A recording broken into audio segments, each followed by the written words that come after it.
السلام عليكم ورحمة الله وبركاته. إن الحمد لله نحمده ونستعينه ونستغفره ونعوذ بالله من شرور أنفسنا ومن سيئات أعمالنا. من يهده الله فلا مضل له ومن يضلل فلا هادي له. أشهد أن لا إله إلا الله وحده لا شريك له وأشهد أن محمدا عبده ورسوله. يا أيها الذين آمنوا اتقوا الله حق تقاته ولا تموتن إلا وأنتم مسلمون.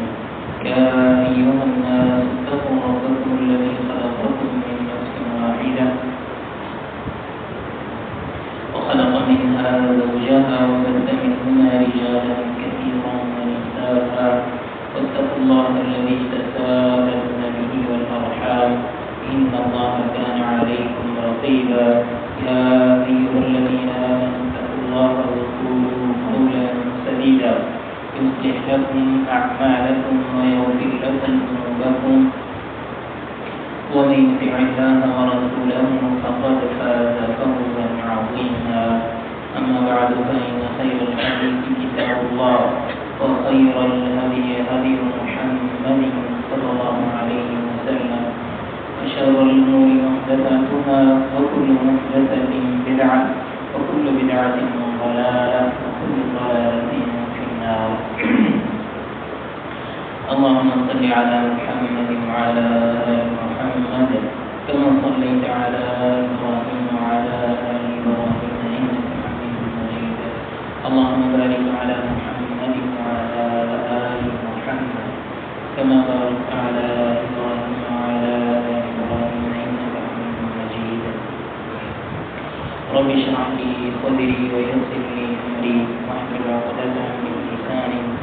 يفقهوا قولي. سبحانك لا علم لنا إلا ما علمتنا إنك أنت العليم الحكيم. أعوذ بالله السميع العليم من الشيطان الرجيم. وقد قال الله تعالى والسابقون الأولون من المهاجرين والأنصار والذين اتبعوهم بإحسان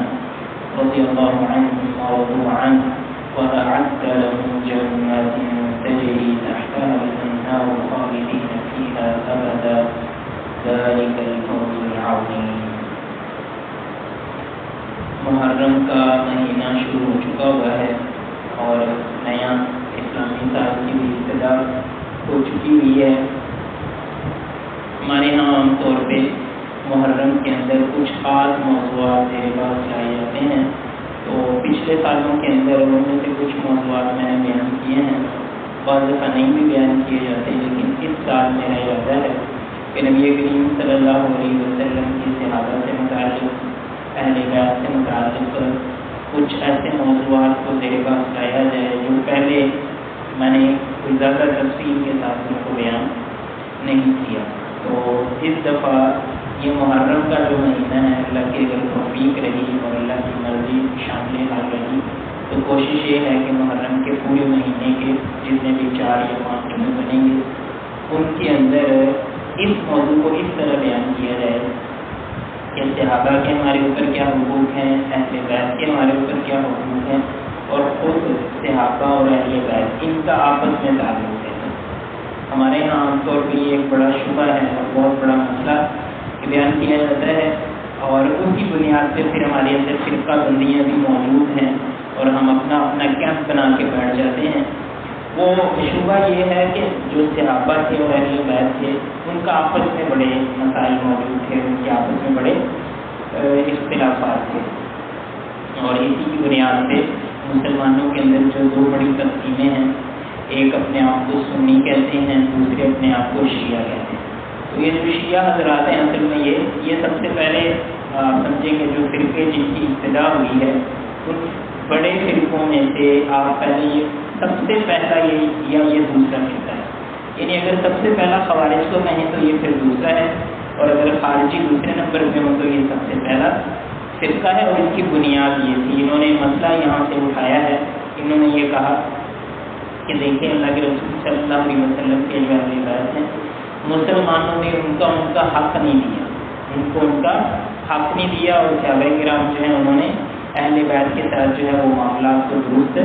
درست نہیں رکھا. خیر یہ مسئلہ جو ہے اس کو انشاءاللہ میں تفصیل کے ساتھ ڈسکس کروں گا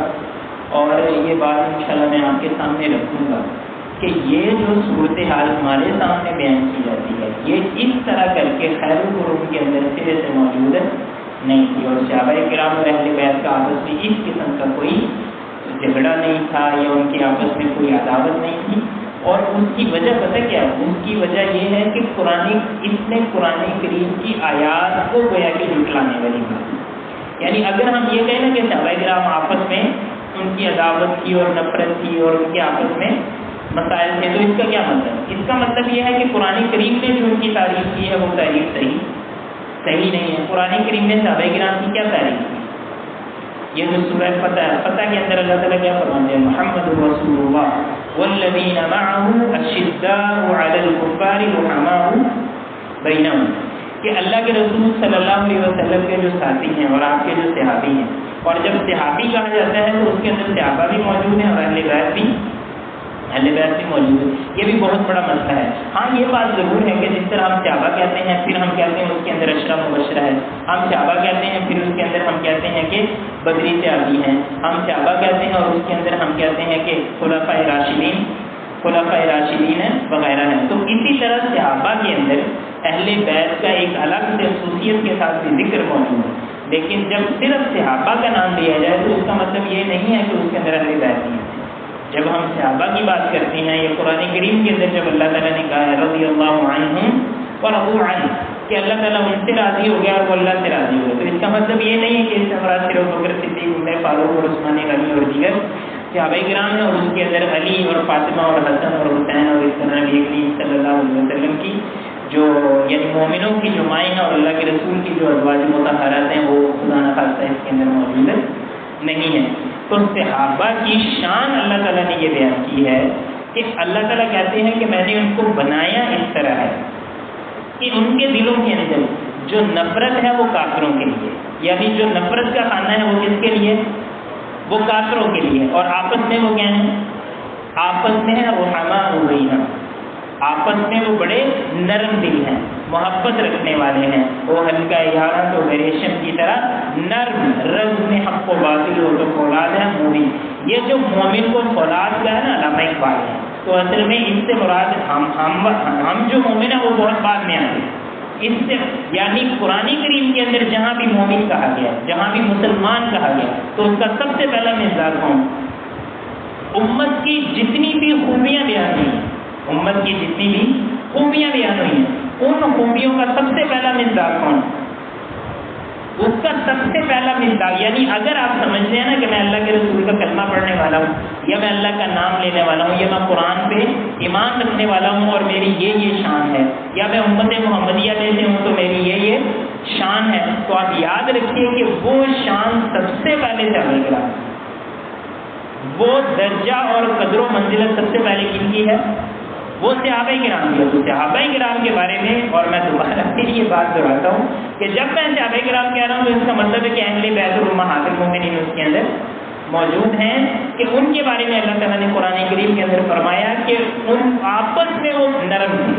آپس میں ان کی ایک دوسرے کے ساتھ محبت تھی. اچھا اس کا مطلب یہ نہیں ہے کہ ان کے آپس میں اختلافات نہیں تھے، ان کا اختلاف رائے موجود تھا، لیکن اس کو وہ والا اختلاف رائے نہ سمجھے جو ہمارے ہاں ہوتا ہے. اور ہم ایک دوسرے سے جب ناراض ہوتے ہیں تو ہم ایک دوسرے کو اپنا دشمن سمجھ لیتے ہیں، ہم ایک دوسرے کو کافر سمجھنا، یہ والا تعلق جو ہے وہ صحابہ کرام کا آپس میں نہیں تھا. تو سب سے پہلی بات یہ ہے کہ اگر کوئی بندہ اگر کوئی یہ والا بیانیہ اسٹیبلش کرنے کی کوشش کرتا ہے یا یہ والا بیانیہ لوگوں کے اندر عام کرنے کی کوشش کرتا ہے تو دیکھو جی صحابہ کرام کا آپس میں بڑا اختلاف تھا اور اہل بیت اور صحابہ کرام کی آپس میں دشمنیاں تھیں، تو یہ سب سے پہلے کس چیز کی تجدید ہے؟ وہ بندہ کس چیز کو جھوٹا کہہ رہا ہے؟ وہ اللہ کی کتاب قرآن کریم کو جھوٹا کہہ رہا ہے، جس نے صحابہ کرام کے بارے میں کیا کہا ہے؟ رحماء بینہم، کہ وہ آپس میں ایک دوسرے کے ساتھ نرم تھے. اچھا دوسری بات یہ ہے، مثال کے طور پہ قرآن کریم کی ایک اور آیت ہے، کنتم خیر امۃ اخرجت للناس، تم بہترین امت ہو جو لوگوں کے لیے جو لوگوں کے لیے نکالی گئی. آپ مجھے یہ بتائیے کہ ہم ایک بہترین امت ہونے کے لحاظ سے کیا ہم سمجھتے ہیں کہ ہمیں ایک دوسرے سے حسد اور بغض رکھنا چاہیے؟ کیوں جی ہم یہ سمجھتے ہیں کہ یہ اچھی خوبی ہے کہ ہمیں ایک دوسرے سے بغض رکھنا چاہیے. ہم امت محمد ہے نا، تو ہم ایک دوسرے کو یہ نہیں کہتے کہ یار ہم ایک اللہ کا نام لینے والے ہیں، ایک رسول کا نام لینے والے ہیں، ایک قرآن کا نام لینے والے ہیں، لہٰذا ہمارے آپس میں اختلافات نہیں ہونے چاہیے، ہمارا آپس میں ایک دوسرے کے ساتھ نفرت نہیں ہونی چاہیے. تو آپ مجھے یہ بتائیے کہ کیا یہی آیت صحابہ کرام نے نہیں پڑھی ہوئی؟ یہی آیت اہل بیت نے نہیں پڑھی ہوئی؟ یہی آیت جو ہے وہ امہات المومنین نے نہیں پڑھی ہوئی تھی؟ کیا اس آیت کے اوپر ابوبکر صدیق، عمر فاروق، عثمان غنی، علی رضی اللہ تعالی عنہ، امہات المومنین، اسی طرح آپ لے لیجیے حضرت فاطمہ رضی اللہ تعالیٰ عنہ، حسنین کریمین، یہ سارے کے سارے انہوں نے آیتیں پڑھی تھی کہ نہیں پڑھی؟ تو کیسے ہو سکتا ہے کہ ایک عام مومن کو تو یہ کہا جائے کہ تم ایک امت سے ہو، لہٰذا تمہارا آپس میں اختلاف نہیں ہونا چاہیے، لیکن وہ جو سب سے پہلے اس امت کا حصہ تھے وہ آپس میں ایک دوسرے کے ساتھ دڑے بندیاں بنا کے بیٹھے ہوئے. تو یہاں سے یہ بات سمجھ میں آتی ہے کہ یہ ساری کی ساری کارستانیاں کس کی ہیں؟ یہ ساری کی ساری کارستانیاں جو ہیں یہ بعد کے لوگوں کی ہیں. تو صحابہ کرام کی آپس میں جو محبت ہے، اب یعنی یہ جو مسئلہ ہے اس کو ہم نے ثابت بھی تو کرنا ہے کہ صحابہ کرام اور اہل بیت کی آپس میں محبت کیا ہوئی. تو اس کے مختلف طریقے ہیں. اس کا ایک طریقہ تو سیدھا یہ ہے کہ قرآن کریم کی یہ آیات جو ہیں یہ ہم ان کے سامنے پیش کریں گے. دوسرے نمبر پہ ہم کوشش یہ کریں گے کہ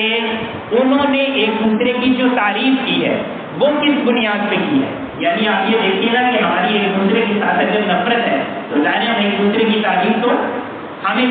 تعریف نہیں کریں گے. تو اگر ابوبکر صدیق رضی اللہ تعالیٰ عنہ جو ہے وہ حضرت علی رضی اللہ تعالیٰ عنہ کی تعریف کرتے ہیں، حضرت علی رضی اللہ تعالیٰ عنہ جو ہے وہ اگر حضرت ابوبکر صدیق رضی اللہ تعالیٰ عنہ کی تعریف کرتے ہیں، عمر فاروق کی تعریف کرتے ہیں، عثمان غنی کی تعریف کرتے ہیں، تو اس کا مطلب یہ ہے کہ یہ ماحول اس طرح کا نہیں ہے کہ جس طرح کا ہم نے لوگوں کو دکھایا ہوا ہے. تیسری بات یہ ہے کہ صحابہ کرام اور اہل بیت جو ہے اگر ہم ان کے ناموں کے اندر تفصیل کے ساتھ جا کے دیکھیں تو آپ کو پتہ چلے گا کہ صحابہ کرام کی اولادوں میں سے بہت سارے لوگ ایسے ہیں کہ جنہوں نے اپنی اولادوں کا نام علی رکھا ہوا ہے، کہ بچیوں کا نام فاطمہ رکھا ہوا ہے، بیٹوں کا نام حسن یا حسین رکھا ہوا ہے، اور اس کے بالکل برعکس بھی.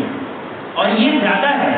کہ اہل بیت کے اندر باقاعدہ اس طرح کے لوگ ہیں. حضرت علی رضی اللہ تعالیٰ عنہ کی آل اولاد کے اندر باقاعدہ اس طرح کی شخصیات موجود ہیں جنہوں نے اپنے بیٹوں کا نام ابو بکر رکھا ہوا ہے، اپنے بیٹوں کا نام عمر فاروق رکھا ہوا ہے. اسی طرح یعنی دیگر صحابہ کرام کا انہوں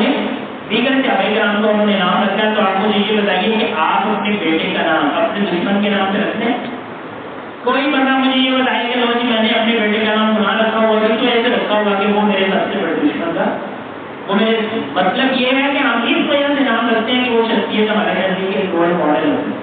وہ شخصیت ہماری بڑی محبوب شخصیت ہوتی ہے. ہم اپنے دوستوں کے نام پہ بعض لوگ اپنے بیٹوں کا نام رکھ لیتے ہیں، اپنے بڑوں کے نام پہ اپنے بیٹوں کا نام رکھ لیتے ہیں. تو یہ باتیں تفصیل کے بعد میں آپ کے سامنے انشاءاللہ ذکر کروں گا. اور چوتھی بات یہ ہے کہ باقاعدہ صرف نام نہیں رکھتے، ایک دوسرے کے ساتھ رشتے داریاں ہیں، ایک دوسرے کے ساتھ رشتے داریاں ہیں. یعنی کوئی سسر ہے، کوئی داماد ہے، اور اس طرح ایک دوسرے کے ساتھ جو ہے وہ اپنے رشتے دیے بھی ہوئے ہیں اور لیے بھی ہوئے ہیں. اور بالخصوص حضرت ابوبکر صدیق رضی اللہ تعالیٰ عنہ کی اہل بیت کے ساتھ جو رشتے داریاں تھیں اور ان کے معاملات سے جڑے تھے، عمر فاروق رضی اللہ تعالیٰ عنہ کے اہل بیت کے ساتھ جو معاملات تھے، عثمان غنی رضی اللہ تعالیٰ عنہ کے اہل بیت کے ساتھ جو معاملات تھے، یہ ساری کی ساری باتیں میں تفصیل کے ساتھ ذکر کروں گا. اور اس کے بعد سب سے اہم بات یہ ہے کہ آپ یہ دیکھیں گے کہ جب ہم یہ کہتے ہیں کہ دیکھو جی اہل بیت کی یہ فضیلت ہے یا صحابہ کرام کی یہ فضیلت ہے، تو وہ فضیلتیں جب ہم بیان کر رہے ہوتے ہیں تو آپ یہ دیکھیں کہ ان کو بیان کرنے والا کون ہے. یعنی ہمارے یہاں تو یہ پراپیگنڈا کیا جاتا ہے نا، اور ہمارے یہاں بات ہو جاتا ہے، یہاں بھی بتا گیا کہ دیکھو جی یہ تو اہل بیت کا ذکر ہی، یہ تو اہل بیت کا ذکر ہی کرتے ہیں. اور بھائی اہل بیت کا ذکر کرنے والے ہی ہم ہیں. مطلب آپ صحیح بخاری کو کھول کے دیکھیں، صحیح بخاری جو ہے وہ اہل سنت کی سب سے معتبر کتاب ہے. آپ کو اس کے اندر بعض فضائل علی بن ابی طالب رضی اللہ تعالیٰ عنہ، حضرت علی بن ابی طالب رضی اللہ تعالیٰ عنہ کے فضائل، گویا دنیا کے سب سب سے مستند ترین فضائل بیان کرنے والے اہل بیت میں، اہل بیت کے مستند ترین فضائل بیان کرنے والے اگر کوئی لوگ ہیں تو وہ کون ہیں؟ وہ اہل سنت ہیں۔ اور اہل بیت کی فضیلت میں بطور مثال کے ایک حدیث آپ کے سامنے ذکر کرتا ہوں۔ غدیر خون کے موقع کے اوپر نبی کریم صلی اللہ علیہ وسلم نے ایک حدیث بیان کی تھی، ذکرهم اللہ علی اہل بیت، مسلمانوں کو یہ کہا تھا کہ میں تمہارے اندر دو چیزیں چھوڑ کے جاتا ہوں، کتاب اور سنت، اور جس کے ذریعے تمہیں ہدایت کریں گے۔ پھر فرمایا ذکرهم اللہ علی اہل بیت، میں تمہیں یہ نصیحت کرتا ہوں کہ تم میرے اہل بیت کا خیال رکھنا۔ اب یہ جو اہل بیت کی فضیلت ہے، وہ ذاکر جو آپ کو یہ فضیلتیں سناتے ہیں کہ اللہ تعالیٰ نے، اللہ کے رسول صلی اللہ علیہ وسلم نے اہل بیت کے بارے میں یہ کہا، وہ آپ کو کیوں نہیں بتاتے کہ اس فضیلت کو ہم تک پہنچانے والے وہی سے آتے ہیں جن کے بارے میں آپ کہتے ہیں کہ اہل بیت کو خوشی؟ یعنی یہ کیسے ہو سکتا ہے کہ کوئی بندہ اپنے دشمن کی فضیلت ہے، کوئی بندہ اپنے دشمن کی فضیلت بیان کرے، اور یہ حدیث انہی حدیث کی کتابوں کے اندر ہے جن کے بارے میں یہ کہا جاتا ہے کہ یہ سنی جو یہ نسبی جو یہ بات کا ذکر یا بات کا ذکر نہیں کرتے تھے۔ اس حدیث کو بیان کرنے والے زید بن ارقم رضی اللہ تعالیٰ عنہ ہیں، جو صحابہ کرام ہیں جن کا شمار ہوتا ہے، وہ اہل بیت میں سے، اہل بیت میں سے نہیں ہے۔ خدا نے خاص طور صحابہ کرام کو اہل بیت کے ساتھ اگر کسی قسم کا کوئی مسئلہ ہوتا تو زید بن ارقم کو کیا ضرورت تھی کہ وہ اللہ کے رسول کا یہ پیغام ساری دنیا کو بتاتے کہ اللہ کے رسول نے کہا کہ اہل بیت کا، کہ میرے اہل بیت کا خیال رکھنا۔ چلو زید بن ارقم نے بیان کر دیا، اس کے بعد جو راویوں کا ایک لمبا چوڑا سلسلہ ہے جو سارے کے سارے کیا ہیں، سارے کے سارے سنی ہیں، حالانکہ اس کا سنی یہ والا مسئلہ تھا نہیں، لیکن اس معنی میں اگر آپ یہ والی مطلب جو ہے وہ تقسیم اور گڑے بازی کریں تو وہ سارے کے سارے وہ لوگ ہیں اور اہل سنت کی کتابوں کے اندر ہیں، اور آج تک اگر اس کو باقی رکھا ہوا ہے تو یہ لوگ جو ہیں یہ تو صحیح بخاری کو مانتے ہیں، صحیح مسلم کو مانتے بھی نہیں ہیں، حدیث کی ان کتابوں کو مانتے بھی نہیں ہیں، لیکن اگر ان چیزوں کو آج بھی باقی رکھا ہوا ہے تو کس نے باقی رکھا ہوا؟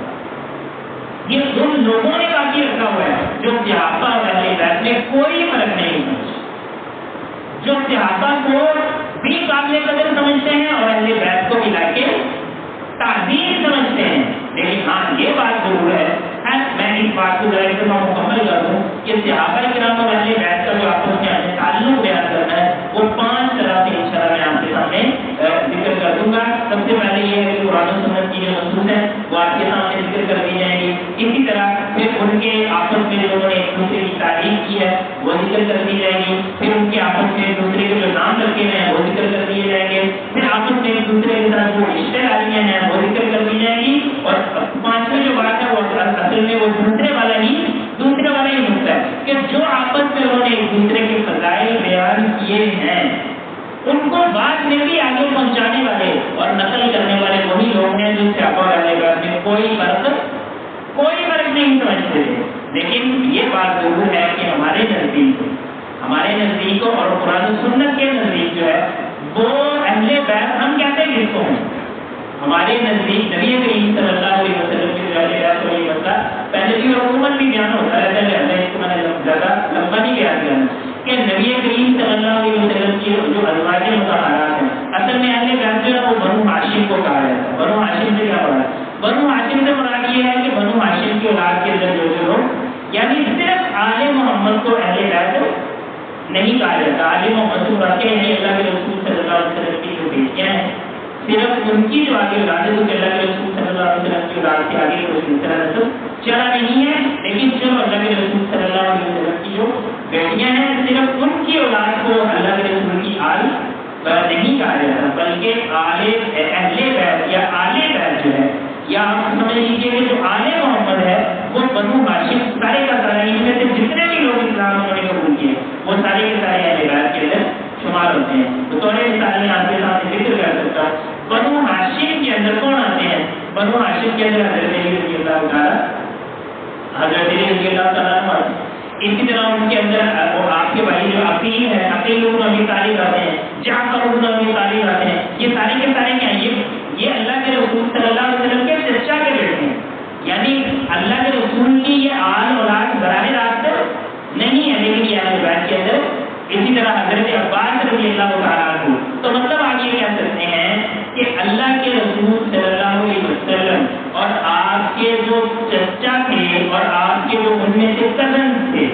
یعنی چچا کے بیٹے تھے، ان میں سے جتنے بھی لوگوں نے اسلام قبول کیا، یہ شرط ہے،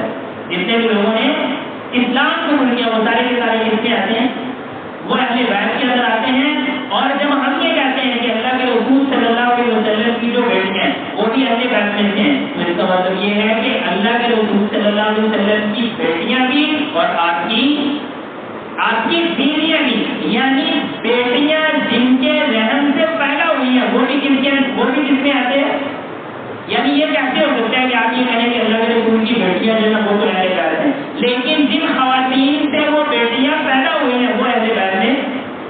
اہل بیت میں سے نہیں ہے۔ اور یہ صرف ایسی بات نہیں ہے کہ میں ایک استدلال کر رہا ہوں، یہ میں نقطہ نکال رہا ہوں، جس طرح ذاکر نہیں کہتے وہ گھوڑے کی کچھ ادھر گئی اور ادھر گئی اور یہ ہو گیا وہ گیا، اس طرح کے نقطے میں آپ کے سامنے بیان نہیں کر رہا ہوں، قرآن کریم کی آیات آپ کے سامنے رکھنا ہوں کہ یہ جو نبی کریم صلی اللہ علیہ وسلم کی بیویاں ہیں ان کو اہل بیت قرار دینے والا کوئی عالم دین نہیں ہے، کوئی مبتدع نہیں ہے، کوئی لمبا چوڑا فلسفہ نہیں ہے، بلکہ قرآن کریم کے اندر فرمایا وَاذْكُرْنَ مَا يُتْلَىٰ فِي بُيُوتِكُنَّ إِنَّمَا يُرِيدُ اللَّهُ لِيُذْهِبَ عَنكُمُ الرِّجْسَ أَهْلَ الْبَيْتِ وَيُطَهِّرَكُمْ تَطْهِيرًا کہ قرآن کریم کے اندر صراحت کے ساتھ اللہ تعالیٰ نے اللہ کے رسول صلی اللہ علیہ وسلم کی جو بیویاں ہیں ان کو اہل بیت کے اندر شمار کیا ہے۔ اور یعنی یہ جو 22واں پارہ ہے سورہ احزاب ہے، اس کے اندر جتنی بھی باتیں بیان ہوئی ہیں اس کے اندر جو روح سخن ہے وہ اصل میں دو قسم کی شخصیات ہیں، ایک اللہ کے رسول صلی اللہ علیہ وسلم کی بیویاں ہیں اور دوسری اللہ کے رسول صلی اللہ علیہ وسلم کی بیٹیاں ہیں، اور اس کے بعد پھر تیسرے درجے کے اندر جو ہے وہ عام مومن عورتیں آتی ہیں، لیکن یہاں سے بالخصوص جو ہے وہ اللہ کے رسول صلی اللہ علیہ وسلم کی بیوی اور بیٹیوں کو کتاب ہے، اور وہاں پہ اللہ تعالیٰ فرماتے ہیں انما یرید اللہ لیذهب عنکم الرجس اہل البیت ویطہرکم تطہیرا کہ اے اہل بیت اللہ تعالیٰ یہ چاہتا ہے کہ اللہ تعالیٰ تم سے گندگی کو دور رکھے اور تمہیں پاکیزہ رکھے۔ تو ہمارے نزدیک جو ہے سب سے پہلی بات یہ ہے کہ یہ ساری کی ساری شخصیات جو ہیں یہ شرط صحابیت کے اندر آتی ہیں۔ دوسری بات یہ ہے کہ اہل بیت میں بھی اگر بات کرنا ہو تو اہل بیت کہنے سے گھر کے باقی سے الگ نکل جاتے ہیں، لیکن یہ ہے کہ اس کے اندر حضرت علی رضی اللہ تعالیٰ عنہ، حضرت فاطمہ ہے، حسنین کریمین ہے، اسی طرح نبی کریم صلی اللہ علیہ وسلم کی جتنی بھی ازواج مطہرات ہیں وہ ساری کی ساری کس میں آتی ہیں؟ وہ ساری کی ساری اہل بیت میں آتی ہیں۔ تو اگر کوئی بندہ ہمیں یہ کہے دیکھو جی آپ اہل بیت کا تذکرہ ہی نہیں کرتے، ہم کہیں گے کہ آپ تو اہل بیت میں سے چند شخصیات کا تذکرہ کریں، پورے اہل بیت کا تذکرہ کرتے ہی، اور دوسرے لفظوں میں یہ کہیے کہ جن کو قرآن نے اہل بیت قرار دیا ہے ان کا تذکرہ تو صرف اہل سنت ہی کرتے ہیں۔ اور سیدھی سی بات یہ ہے کہ اگر ہم اللہ کے رسول صلی اللہ علیہ وسلم کے زمانے میں ہوتے، یا آپ سمجھیے کہ ہمارے قلوب و اذہان اسی طرح فطرت کے اوپر ہوتے، تو یہ جمعے پڑھانے کی کوئی ضرورت نہیں، اس موضوع کو اس طرح لمبا چوڑا بیان کرنے کی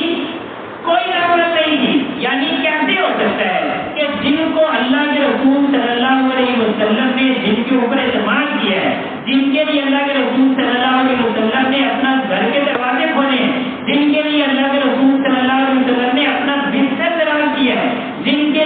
اوپر اللہ کے رسول صلی اللہ علیہ وسلم نے اپنی خلوتوں جنتوں میں اعتماد کیا ہے، ان کے بارے میں ہم کہیں کہ وہ اہل بیت میں، یعنی ان کے بارے میں کوئی تھرڈ کلاس ذاکر آگے یہ کہے کہ وہ ایمان والے، یعنی جس کا اپنا ایمان ثابت ہے، جس کے اپنے ایمان کے بارے میں کوئی پتہ نہیں ہے، وہ یہ کہے کہ دیکھو جی خدا نخواستہ معاذ اللہ کہ عائشہ رضی اللہ تعالیٰ عنہ وہ صحابہ میں وہ اہل بیت میں نہیں آتی، یا وہ بندہ یہ فیصلہ کرے کہ ابوبکر صدیق جس کو صدیق کا لقب دیا گیا ہے، جب ساری دنیا نے اللہ کے رسول صلی اللہ علیہ وسلم پہ اعتماد نہیں کیا تھا، اکیلا اعتماد کرنے والے کون تھے؟ ابوبکر صدیق رضی اللہ تعالیٰ، اس کے بارے میں کوئی 14ویں 15ویں صدی کا تھرڈ کلاس بکواسیا یہ آگے کہے ابوبکر صدیق رضی اللہ تعالیٰ جو ہے ان کا ایمان حالانکہ اہل بیت بھی اس بات کا اقرار کرتے تھے، اور دیگر صحابہ کرام کو بھی اس بات کا پتہ تھا، اور نبی کریم صلی اللہ علیہ وسلم نے وہی اپنے زبان مبارک سے اس طرح کے اشارے دیے ہیں کہ افضل الناس مطلقاً بعد الانبیاء ابو بکر صدیق رضی اللہ تعالیٰ عنہ انبیاء کے بعد، انبیاء سے پہلے نہیں، اب یہ بات بھی میں یہاں ذکر کر دیتا ہوں. پچھلے دنوں ایک کلپ جو ہے وہ بڑا وائرل ہوا، ایک ان کا شیعہ کے ایک ذاکر ہے اور وہ والد نہیں سمجھے جاتے، لیکن بات انہوں نے بالکل انتہائی ضرور کی. وہ یہ کہتے تھے کہ ہمارا عقیدہ یہ ہے، اور میں ٹھوس پہ جا کے یہ کہتا ہوں کہ علی رضی اللہ تعالیٰ نے وہ انبیاء سے بھی ہوتا ہے. پتہ نہیں آپ کو علی رضی اللہ تعالیٰ سے یعنی یہ محبت ہے یا آپ لوگوں کی حماقت کے اندر جو ہے وہ اس درجے تک پہنچ گئے ہیں. خود علی رضی اللہ تعالیٰ نے کبھی یہ کہا تھا کہ میں انبیاء سے بھی ہوں، کبھی علی رضی اللہ تعالیٰ نے کہا، کبھی اہل بیت میں سے کسی نے کہا. یہ تو تمام مسلمانوں کا عقیدہ ہے، تمام مسلمانوں کا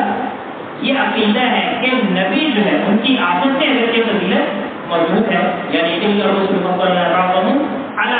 کہ رسولوں کو ایک دوسرے کو ہم نے ایک دوسرے کے اوپر فضیلت دی ہوئی ہے، جیسا کہ اللہ کے رسول صلی اللہ علیہ وسلم جو ہے وہ سب سے افضل نبی ہے. لیکن اس کا یہ مطلب نہیں ہے کہ غیر انبیاء میں سے بھی کوئی شخصیت ایسی ہے جو نبیوں سے افضل ہو سکتی ہے. ایسی نہیں ہے. آج بلکہ نبیوں کے بعد جو سب سے افضل شخصیت ہے وہ حضرت ابوبکر صدیق رضی اللہ تعالیٰ عنہ ہے، اور حضرت علی رضی اللہ تعالیٰ عنہ بھی اس بات کا اقرار کرتے تھے. تو میں کیا یہ رہا تھا کہ جن کے ایمان کے بارے میں اللہ تعالیٰ نے گواہی دے دی ہے، ان کے ایمان کے بارے میں ہمیں تو بات کرنے کی کوئی ضرورت ہی نہیں ہے. اور یہ چھوٹا سرٹیفکیٹ نہیں ہے جو اللہ تعالیٰ ان سے راضی ہو گیا اور وہ اللہ تعالیٰ سے تو اللہ تعالیٰ کی ان سے راضی ہوا. اور آپ یاد رکھیے کہ صحابہ کرام کے بارے میں جو بات کرتا ہے نا، وہ ہماری تو کوئی اوقات ہی نہیں ہے. آپ یاد رکھیے کہ اللہ تعالیٰ نے اور اللہ کے رسول صلی اللہ علیہ وسلم نے خود اپنے صحابہ میں سے بعد میں آنے والوں کو یہ اجازت نہیں دی تھی کہ وہ پہلے کے اوپر کوئی کلام کرے. وہ جو مشہور ریزن ہے جس کے بارے میں کہا جاتا ہے جو عام طور پہ بیان کیا جاتا ہے لا تصبوا اصحابی لو ان احدكم انفق مثل احد الذهب ما بلغ مد احدهم نصیبا کہ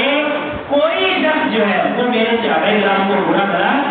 برا بلا نہ کہے، ان کے بارے میں کام نہ کرے، ان کی خامیاں بیان نہ کرے. اگر تم اور پہاڑ کے برابر بھی سونا خرچ کر دو تو ان کی ایک یہ جو لفظ ہے جو انہوں نے بلکہ بزرگوں کی اللہ کے راستے میں خرچ کی ہے، تمہارا پہاڑوں کے برابر سونا بھی اس کے برابر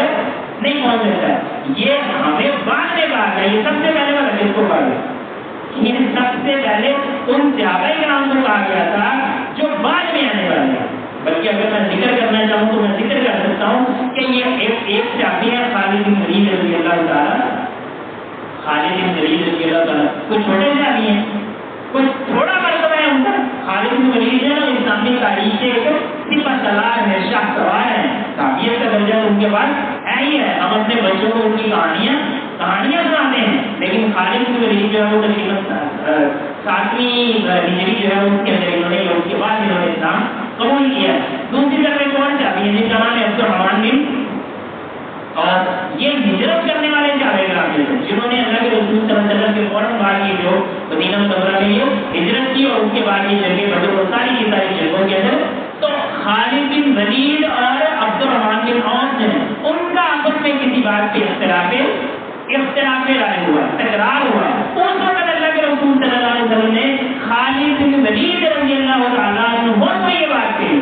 اور گویا کہ ہمیں سمجھایا جا رہا ہے کہ جو بعد میں آنے والے ان کی تو کوئی بات ہی نہیں ہے. اگر میرے صحابہ میں سے بھی جن کے بارے میں یہ سرٹیفکیٹ ہے تو کل وعد اللہ الحسنى کہ ہر ایک جو ہے وہ ایک درجے کے اوپر فائز ہے. ان میں سے بھی بعد والے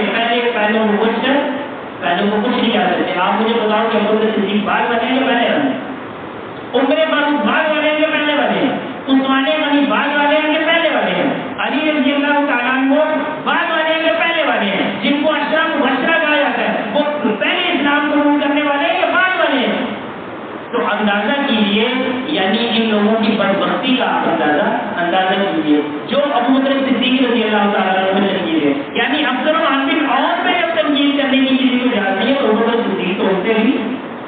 اس سے بھی بڑی شخصیت ہے. تو میرے بھائیوں، میں کہنا یہ چاہتا تھا کہ یہ موضوع اصل میں ہے نہیں ہے کہ آپ اس کو ثابت کریں کہ ابوبکر صدیق کو برا نہ کہو، عمر فاروق کو برا نہ کہو، صحابہ کو برا نہ کہو، اہل بیت اور صحابہ کرام کے آپس میں کوئی لڑائی جھگڑے نہیں تھے. یہ ساری کی ساری چیزیں بالکل فطرت سلیمہ رکھنے والوں کے لیے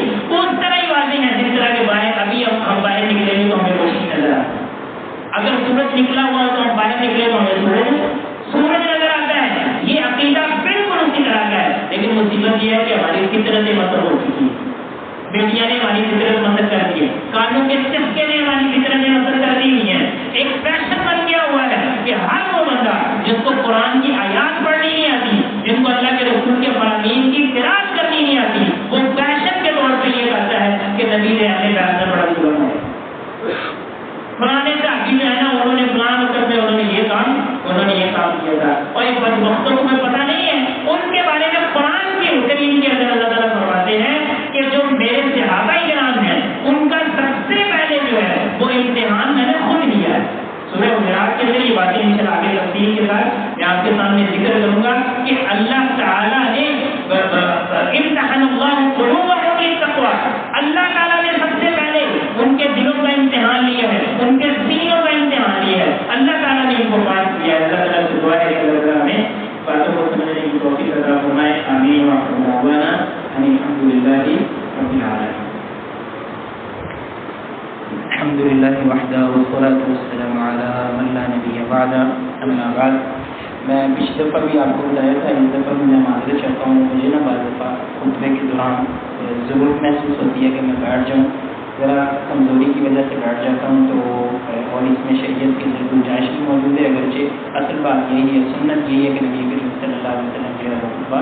کھڑے ہو کے لیتے تھے, لیکن بعض صورت اس کی اجازت موجود ہے. تو ہر خطبے جمعے کے اندر یہ میں بات دہراتے ہوئے, یعنی یہ اچھی بات نہیں ہے, لیکن جہاں کہیں مجھے ضرورت محسوس ہوگی تو پھر میں بیٹھ جایا کروں گا. اللہ تعالیٰ سے دعا ہے کہ اللہ تعالیٰ ہمیں سنت کے مطابق اور سنت کے اوپر عمل کرنے کی اللہ تعالیٰ ہمت اور توفیق عطا فرمائے. اللهم انصر الاسلام والمسلمين, اللهم انصر الجهاد والمجاهدين, اللهم اعز الاسلام والمسلمين واذل الكفر والكافرين